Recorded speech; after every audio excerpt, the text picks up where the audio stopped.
بسم اللہ الرحمن الرحیم۔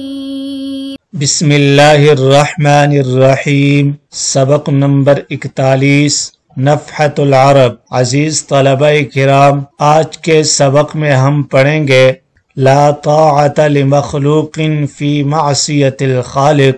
خالق کی نافرمانی میں کسی بھی مخلوق کی اطاعت جائز نہیں۔ لا طاعت لمخلوق فی معصیت خالقہ۔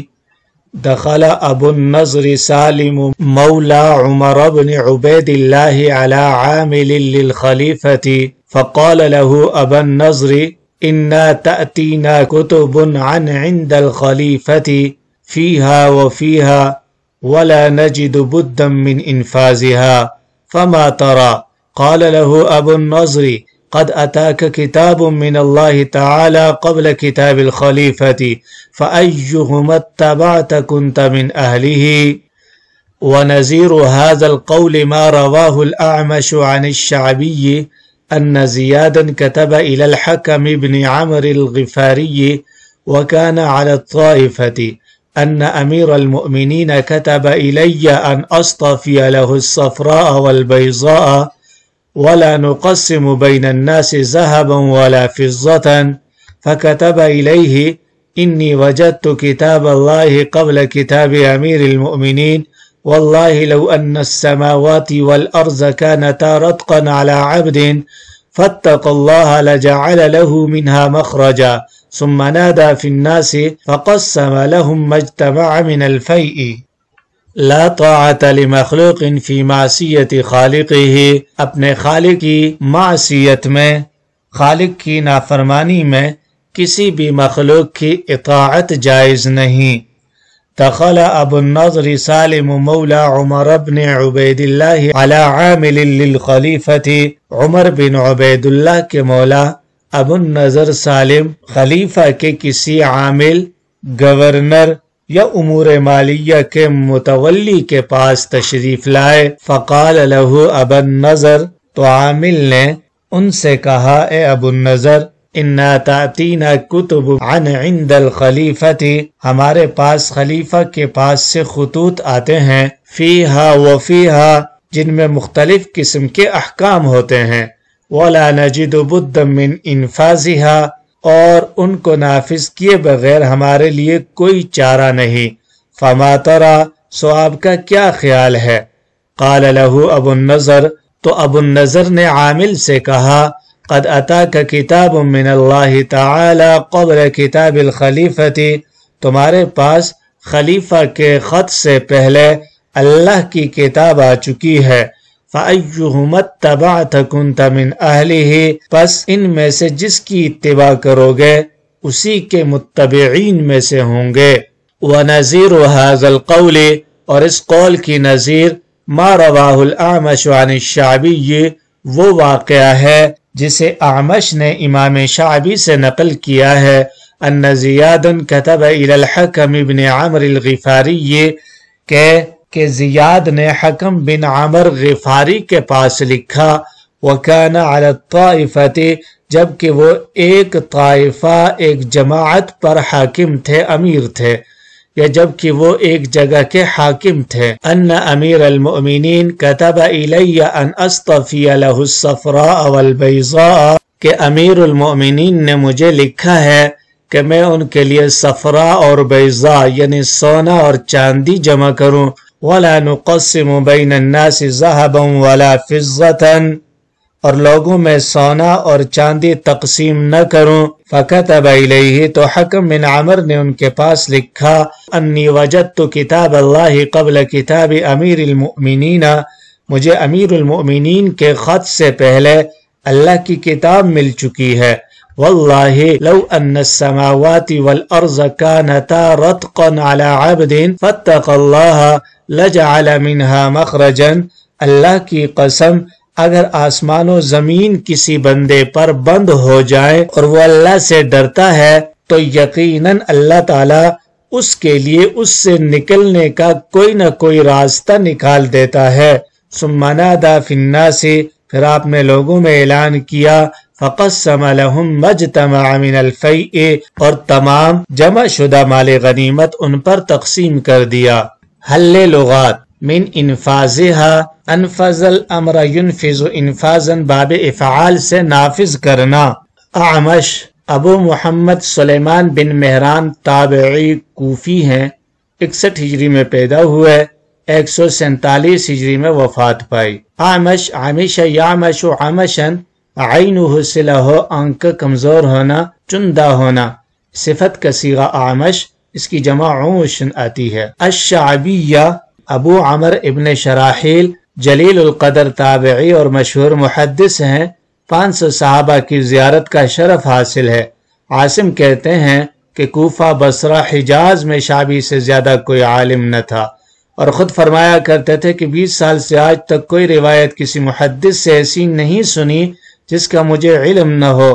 صحابہ کے سامنے درس دیتے تھے، صحابہ بھی شریک درس ہوا کرتے تھے، اور آپ نے ہی سب سے پہلے امام اعظم کی غیر معمولی صلاحیتوں کو اندازہ لگایا تھا اور علم حاصل کرنے کا شوق دلایا تھا۔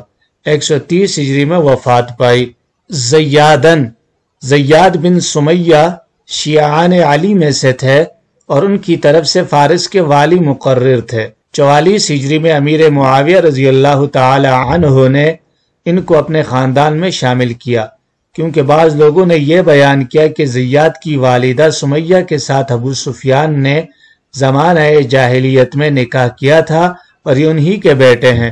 اس وقت سے یہ زیاد بن ابی سفیان کہے جانے لگے، لیکن اکثر لوگ اس نسبت کو تسلیم نہیں کرتے۔ 45 ہجری میں امیر معاویہ رضی اللہ عنہ نے زیاد کو بصرہ کا والی مقرر کیا، اور 51 ہجری میں مغیرہ بن شعبہ کی وفات کے بعد کوفہ کی ولایت بھی سپرد کر دی۔ زیاد نے 53 ہجری میں طاعون میں مبتلا ہو کر انتقال کیا۔ حکم بن عمر غفاری صحابی ہیں رضی اللہ عنہ، بصرہ میں سکونت پذیر تھے۔ زیاد بن سمیہ نے ان کو خراسان میں اپنا نائب مقرر کیا تھا، اور اصح قول کے مطابق 50 ہجری میں مقام مرو میں وفات پائی۔ ان کو حکم بن اقرہ بھی کہتے ہیں۔ اصطفیہ استفا یستفی، استفاء سے مضارع متکلم ہے، منتخب کرنا، چننا۔ الصفراء صفراء سونا، اور البیضاء چاندی۔ رتقن رتق یرتق رتقن جوڑنا، اشے صلہ ہو بند کرنا۔ الفیء مال غنیمت۔ ابن نظر یہاں حرف ندا محذوف ہے، یا ابن نظری۔ فیہا و فیہا اے تکون فیہا احکام مختلفۃ متنوعۃ، کہ جس میں مختلف قسم کے اور نوعیت کے احکام ہوتے ہیں۔ ان دونوں واقعات میں یہ بیان کیا گیا ہے کہ اگر بادشاہ کا حکم بھی حکم خداوندی کے خلاف ہو تو اس پر عمل نہیں کیا جائے گا، اس لیے کہ کسی مخلوق کو خوش کرنے کے لیے خالق کی معصیت اور خالق کی نافرمانی میں مبتلا ہونا یہ قطعاً روا نہیں ہے۔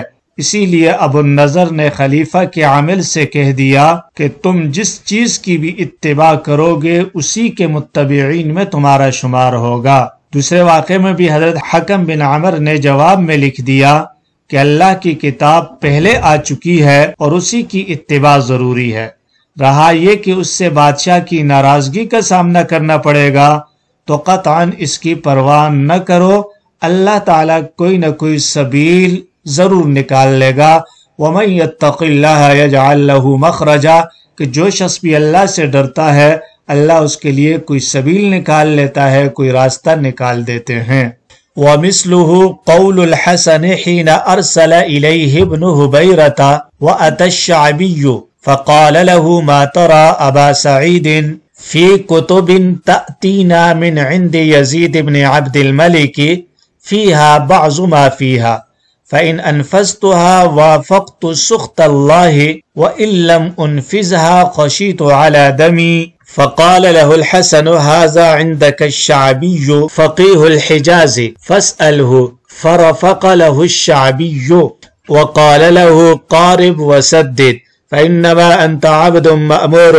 ثم التفت ابن هبيرة إلى الحسن وقال ما تقول؟ يا أبا سعيد. فقال الحسن يا ابن هبيرة لا طاعة لمخلوق في معصية الخالق فانظر ما كتب إليك فيه يزيد فأعرضه على كتاب الله تعالى فما وافق كتاب الله تعالى فأنفذه وما خالف كتاب الله تعالى فلا تنفذه فإن الله أولى بك من يزيد وكتاب الله تعالى أولى بك من كتابه. فضرب ابن هبيرة بيده على كتف الحسن وقال هذا الشيخ صدقني ورب الكعبة، وأمر للحسن ب4,000 وللشعبي ب2000. فقال الشعبي رفقنا فرفق لنا يا رققنا فرفق لنا. فأما الحسن فأرسل إلى المساكين فلما اجتمعوا فرقها، وأما الشعبي فقبلها وشكر عليها. ومثله اور اس کی مثل قول الحسن حين ارسل الیہ ابن حبیرہ، حضرت حسن بصری کا قول ہے جس وقت ابن حبیرہ نے آپ کے پاس پیغام بھیجا، وَأَتَى الشَّعْبِيُّ اور امام شعبی بھی تشریف لے آئے، فقال له ما ترى تو ابن حبیرہ نے حضرت حسن سے کہا ما ترى ابا سعید، اے ابو سعید آپ کا کیا خیال ہے فی کتب تاتینا من عند یزید ابن عبد الملک، ان خطوط کے متعلق جو ہمارے پاس یزید بن عبد الملک کے پاس سے آتے ہیں، فیہا بعض ما فیہا اور ان میں بعض وہ احکام ہوتے ہیں جو ہوتے ہیں یعنی کتاب اللہ کے خلاف ہوتے ہیں، فَإِنْ أَنْفَذْتُهَا وَافَقْتُ سُخْطَ اللَّهِ اگر میں انہیں نافذ کروں تو اللہ کی ناراضگی کا سامنا کروں، وَإِن لَمْ أُنْفِذْهَا خَشِيتُ عَلَى دَمِي اور اگر انہیں نافذ نہ کروں تو مجھے جان کا اندیشہ ہے۔ فقال له الحسن تو حضرت حسن بصری رحمہ اللہ نے ان سے کہا هذا عندك الشعبی فقیہ الحجاز، یہ تمہارے پاس فقیہ حجاز امام شعبی رحمہ اللہ ہیں، فاسألہ ان سے پوچھ لو۔ فرفق له الشعبی چنانچہ امام شعبی رحمہ اللہ نے ان کے حق میں نرمی اختیار کی، وقال له اور ان سے فرمایا قارب وسدد میانہ روی اختیار کرو اور راہ راست پر رہو، فإنما أنت عبد مامور کیونکہ تم ایک محکوم غلام ہو۔ ثم التفت ابن حبیرة إلى الحسن پھر ابن حبیرہ حضرت حسن بصری رحمہ اللہ کی جانب متوجہ ہوئے، وقال اور فرمایا ما تقول یا ابا سعید، اے ابو سعید، یہ حضرت حسن بصری کی کنیت ہے، اے ابو سعید آپ کا کیا خیال ہے؟ فقال الحسن تو حضرت حسن بصری رحمہ اللہ نے فرمایا یا ابن حبیرہ، اے ابن حبیرہ، لا طاعت لمخلوق فی معصیت الخالق، خالق کی معصیت و نافرمانی میں کسی بھی مخلوق کی اطاعت روا نہیں۔ فانظر ما کتب الیک فیہ یزید، لہذا اس چیز میں غور کر لو جو یزید تمہاری طرف لکھے، فاعرضہ علی کتاب اللہ تعالی اور کتاب اللہ سے اس کا موازنہ کر لو، کتاب اللہ پر اس کو پیش کر دو۔ فما وافق کتاب اللہ تعالی فانفذہ پھر جو حکم کتاب اللہ کے موافق ہو فانفذہ تو اس کو نافذ کرو، وما خالف کتاب اللہ تعالی فلا تنفذہ اور جو کتاب اللہ کے خلاف ہو تو اسے نافذ مت کرو۔ فإن اللہ اولی بک من یزید اس لیے کہ اللہ رب العزت تمہارے لیے زیادہ بہتر ہے یزید کے مقابلے میں، وَكِتَابُ اللَّهِ تَعَالَى أَوْلَى بِكَ مِنْ كِتَابِهِ اور اللہ کی کتاب تمہارے لیے زیادہ موزوں ہے یزید کے خط اور یزید کی کتاب کے مقابلے میں۔ فَضَرَبَ ابْنُ حُبَيْرَةَ بِيَدِهِ عَلَى كَتِفِ الْحَسَنِ تو ابن حبیرہ نے حضرت حسن بصری رحمہ اللہ کے شانے پر ہاتھ مارا، وقال اور کہا هذا الشیخ صدقنی ورب الکعبہ کعبہ کے رب کی قسم اس شیخ نے سچ فرمایا۔ وَأَمَرَ لِلْحَسَنِ ب4,000 حضرت حسن بصری رحمہ اللہ کے لیے 4,000 وَلِلشَّعْبِيِّ ب2000 اور امام شعبی رحمہ اللہ کے لیے 2,000 درہم کا حکم دیا۔ فقال الشعبی تو امام شعبی رحمہ اللہ نے فرمایا رفقنا فرفق لنا ہم نے مسئلے میں نرمی برتی، انہوں نے بھی عطیے میں ہمارے حق میں نرمی برتی۔ فأما الحسن تو بہرحال جہاں تک حضرت حسن کی بات ہے فأرسل إلى المساکین تو انہوں نے مساکین کو بلا بھیجا. وَلَمَّا اجْتَمَعُوا پھر جب وہ سب مساکین جمع ہو گئے فَرَّقَهَا تو ان دراہم کو تقسیم کر دیا. وَأَمَّا الشَّعْبِيُّ اور امام شعبی رحمہ اللہ نے فَقَبِلَهَا انہیں قبول کر لیا. وَشَكَرَ عَلَيْهَا اور ان کا شکریہ ادا کیا، یعنی امام شعبی نے شکریہ کے ساتھ قبول کر لیے. حل لغات. الحسن حضرت حسن بصری رحمہ اللہ ان کے حالات سابق میں گزر چکے ہیں. ابن حبیرہ عمر الفزاری 102 ہجری میں وفات پائی. مسلمہ بن عبد الملک کے بعد ہشام کی جانب سے عراق کا امیر تھا. کسی ناراضگی کی وجہ سے اس کو معزول کر کے خالد بن عبداللہ قصری کو اس کی جگہ مقرر کر دیا. یزید بن عبد الملک بن مروان 71 ہجری میں پیدا ہوا. سلیمان بن عبد الملک کے بعد 101 ہجری میں خلیفہ ہوا اور 1 سال 1 مہینے تک خلیفہ رہا. 48 سال کی عمر میں 25 شعبان 105 ہجری میں بلقا میں وفات پائی. سخط اللہ سخیط یسخط سختن الرجل وعلیہ صلاح غضبناک ہونا، الشے صلاح ناپسند کرنا، اسخط یسخط اسخاطن غضبناک کرنا. السخط سخط اللہ سخت ناراضگی اور بعض کے بقول بڑے لوگوں کی ناراضگی. فرفقا رفقا یرفق رفقن رفقا یرفق رفقن رفق یرفق رفقن مرفقن مرفقن ومرفقن به لہو علیہ. اس کا معنی ہوتا ہے مہربانی کا برتاؤ کرنا. اور بعض کتابوں میں فرققا ہے، یعنی رققا یرقق ترقیقاً باب تفعیل سے اس کا معنی بھی نرمی کرنا ہوتا ہے. الکلام صلہ ہو تو اس کا معنی ہوتا ہے خوبصورتی سے گفتگو کرنا. قارب وسدد. قارب قارب یقارب مقاربتاً باب مفاعل سے ہے، غلو کو چھوڑنا، میانہ روی اختیار کرنا. سدد سدد یسدد تسدیداً باب تفعیل سے ہے، راہ راست کی طرف رہنمائی کرنا. فرقا فرق یفرق تفریقاً تقسیم کر دینا، بانٹ دینا. فإن اللہ اولا بکا من یزیدہ. اولا ان کی خبر ہے اور بکا اور من یزید دونوں اسی سے متعلق ہیں. اور ھذا الشیء صدقنی یہ جملہ جواب قسم کے قائم مقام ہے.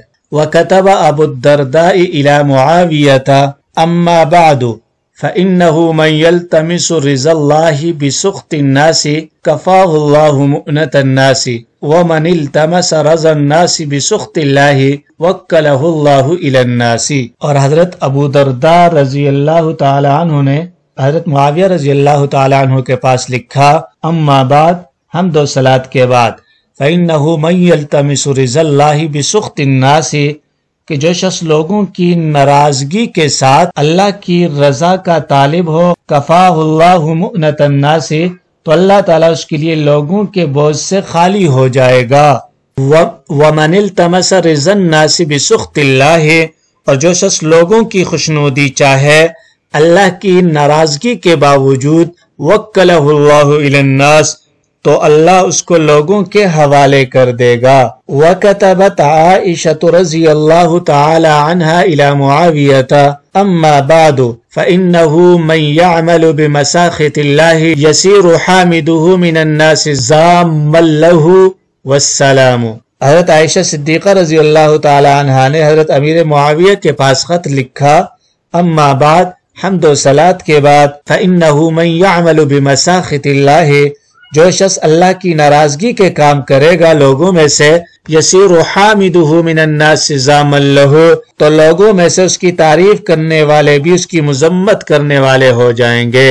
حل لغات. ابو الدرداء حضرت ابو درداء رضی اللہ تعالی عنہ انصاری خزرجی مشہور جلیل القدر صحابی ہیں. آپ کے نام و ولدیت میں اختلاف ہے لیکن عامر بن قیس زیادہ مشہور ہے، مگر بنسبت نام کے ان کی کنیت بہت مشہور ہے. ان کے والد کا نام بعض قیس، بعض ثعلبہ، بعض عامر، بعض مالک اور بعض زید، بعض عبداللہ کہتے ہیں. بعض اہل علم کہتے ہیں کہ صحابہ کا علم 6 جلیل القدر صحابہ میں منحصر ہو گیا تھا، ان میں سے ایک ابو الدرداء بھی ہیں. ایک حدیث شریف میں حضور اقدس صلی اللہ علیہ وسلم نے آپ کو حکیم امت کا لقب عطا فرمایا ہے. حضرت معاویہ رضی اللہ تعالی عنہ نے حضرت عمر رضی اللہ تعالیٰ عنہ کے زمانہ میں آپ کو دمشق کا قاضی مقرر کر دیا تھا. دمشق ہی میں آخر خلافت حضرت عثمان میں 43 ہجری میں غالباً وفات پائی۔ معاویہ ابو عبد الرحمن بن ابی سفیان صخر بن حرب بن امیہ بن عبد شمس الاموی القرشی بعثت سے 5 یا اس سے کچھ زائد سال قبل پیدا ہوئے۔ صلح حدیبیہ کے بعد پوشیدہ طور پر ایمان لائے، مگر اپنی ماں کے خوف سے چھپائے رکھا، یہاں تک کہ فتح مکہ کے زمانہ میں اسلام ظاہر کیا، اور بعض حضرات فتح مکہ میں بھی ایمان لانا بیان کرتے ہیں۔ اس کے بعد حضور صلی اللہ علیہ وسلم کے فرمان ہائے مبارک کے کاتب رہے، خلفاء کے زمانہ میں برابر جہاد میں مشغول رہے، حضرت عمر کے زمانہ میں دمشق اور شام کے حاکم مقرر ہوئے، حضرت عثمان کی شہادت تک اس پر قائم رہے، حضرت علی رضی اللہ عنہ نے خلیفہ ہونے پر ان کو معزول کر دیا، مگر حضرت معاویہ نے عزل سے انکار کر دیا، اور جس کے نتیجے میں صفین کی مشہور لڑائی ہوئی جس کا تذکرہ سابق میں آ چکا ہے۔ تقریباً 80 سال کی عمر میں رجب 60 ہجری میں وفات پائی۔ یلتمس التمس یلتمس التماسا باب افتعال سے کسی چیز کا طالب ہونا۔ وکلہ اللہ وکل احدا الی احد یوکل توکیلا کسی کو کسی کے حوالے کرنا۔ عائشہ بنت ابی بکر صدیق رضی اللہ عنہ ام المؤمنین محبوبہ رسول صلی اللہ علیہ وسلم ہیں رضی اللہ تعالی عنہا، مشہور فقیہہ صحابیہ ہیں۔ عورتوں میں تو علم فقہ میں آپ کا کوئی مقابلہ نہیں کر سکتا۔ آپ کے فضائل بکثرت احادیث میں مروی ہیں۔ سب سے بڑی فضیلت یہ ہے کہ آپ سب سے برگزیدہ رسول کی محبوبہ تھی۔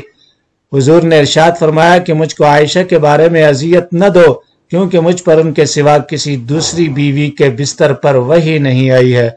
آپ بعثت سے 4 یا 5ویں سال بعد پیدا ہوئیں، اور مکہ میں سیدہ خدیجہ رضی اللہ تعالی عنہ کی وفات کے بعد آپ کا عقد حضور دو عالم صلی اللہ علیہ وسلم سے ہوا، اور مدینہ منورہ میں سن 1 ہجری یا 2 ہجری میں رخصتی ہوئی، اور حضور کی وفات کے وقت ان کا سن اقدس 18 سال کا تھا، اور رمضان 57 ہجری یا 58 میں وفات پائی اور بقیع میں مدفون ہوئی۔ مساخط سبب ناراضگی، سخیط یسخط سختا غضبناک ہونا، اور سخت ناراضگی کو کہتے ہیں، سابق میں آ چکا ہے۔ مذکورہ عبارت میں بھی اس بات کی ترغیب و تاکید ہے کہ اللہ کا حکم دنیاوی تمام بادشاہوں کے حکم پر مقدم ہے۔ کسی بادشاہ اور امیر کو خوش کرنے کے لیے اللہ کے حکم کی خلاف ورزی روا نہیں ہے، اور جو شخص محض رضائے الہی کے لیے کوئی عمل کرے اور اس کی وجہ سے لوگ ناراض ہو جائیں تو لوگ اس کا کچھ نہیں بگاڑ سکتے، اور جو ایسا عمل کرے جس سے لوگ خوش ہوں اور اس میں اللہ کی ناراضگی ہو تو ایسے شخص سے اللہ رب العزت کا کوئی سروکار نہیں، اللہ تعالیٰ اسے لوگوں ہی کے سپرد فرما دیتا ہے۔ حضرت عائشہ رضی اللہ عنہا کے بھی مکتوب کا مطلب یہی ہے کہ جو شخص ایسا عمل کرے جس سے اللہ کی ناراضگی ہو، اگرچہ کچھ لوگ بر وقت اس کی تعریف کریں لیکن بعد میں چل کر وہ بھی اس کی برائی کرنے والے ہو جائیں گے۔ اس لیے ہر انسان کو ایسا عمل کرنا چاہیے جو اللہ رب العزت کی خوشنودی کا باعث ہو، اور اللہ کی نافرمانی میں اور اللہ کی معصیت میں مخلوق کی اطاعت کرنا یہ کسی طرح بھی روا نہیں ہے۔